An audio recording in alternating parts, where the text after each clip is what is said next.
หลังจากเฮ็ดกับข้าวกับน้ำให้ลูกให้ผัวแล้วก็เป็นเมนูของข้อยเด้อพี่น้องสังเกตเบิ่งมีดเด้อคมแท้คมว่ามื้อนี้ก็ได้ใจอะแท้ว่าพี่น้องเอ้ยมื้อนี้ข้อยก็จิมาเฮ็ดห่อเมี่ยงก็เป็นห่อเมี่ยงเนื้อหมูติดมันเด้อยากหลายมื้อแล้วล่ะแต่ว่ามันบ่มีเนื้อหมูพี่น้องวันนี้ผัวไปซุปเปอร์มาร์เก็ตไปเมื่อวานนี้เพิ่นก็ซื้อมาผัวซื้อมาว่าซั่นซะก็คือว่าฮู้ใจอะแท้ว่าแต่ว่าถามว่าข้อยบอกเพิ่นซื้อบ่ ข้อยก็บ่ได้บอกพี่น้องลักไปเมื่อวานนี้ก็ลักไปสำนักข้อยบ่ได้ฮู้ว่าซั่นซะข้อยก็คิดว่าข้อยอยากจุ่มหลายมื้อแล้วอยากห่อกินหลายมื้อแล้วแต่ว่ามันบ่มีเนื้อหมูก็ถูกจังหวะแบบว่าผัวซื้อมาพี่น้องข้อยก็เลยสิเอามาล้างแล้วก็มาหั่นมื้อนี้ได้ใจอะแท้ว่ามีดก็ได้พี่น้องเอ้ยซื้อมาราคา70บาทไซซ์คุ้มค่าไซซ์คักไซซ์แน่ไซซ์ดีอะแท้อะว่า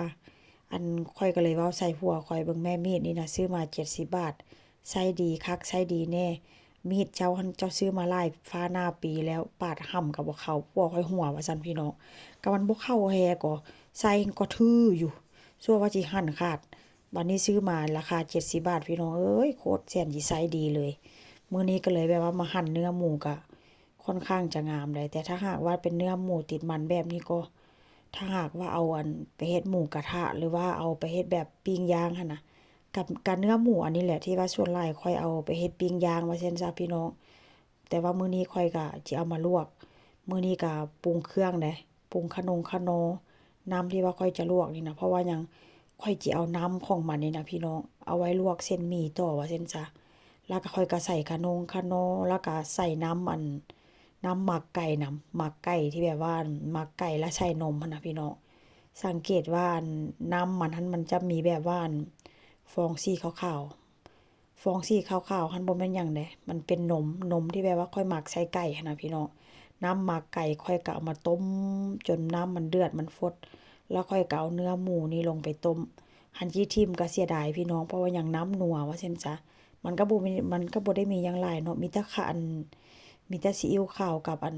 พริกไทยว่าซั่นซะเนาะข้อยก็เลยบ่ทิ่มเห็นบ่หลังจากข้อยลวก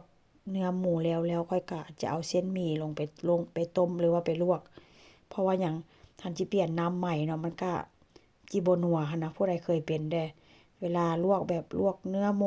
มูอิหยังสักอย่างหรือว่าเนื้องัวจังซี้นะแล้วน้ำมันนัวๆนะพี่น้องเอาหมี่ลงไปลวกนี่โอ้ยแซ่บขนาดเลยอันนี้ก็เป็นหน้าตาที่แบบหมูที่ว่าข้อยต้มเมื่อกี้นี่ว่าซั่นจ้ะเนื้อหมูติดมันแล้วก็เส้นหมี่พี่น้องมื้อนี้ก็จิห่อกินแซ่บๆ มีผักชีมีห้องป้อมแล้วก็มีผักสลัดแล้วก็มีมะแตงแล้วเจียวนี่ก็ค่อนข้างจะโอเคเดะแต่ว่าตำใส่ถั่วลิสงนำพ่อแม่พี่น้องมาเด้อมากินนำกัน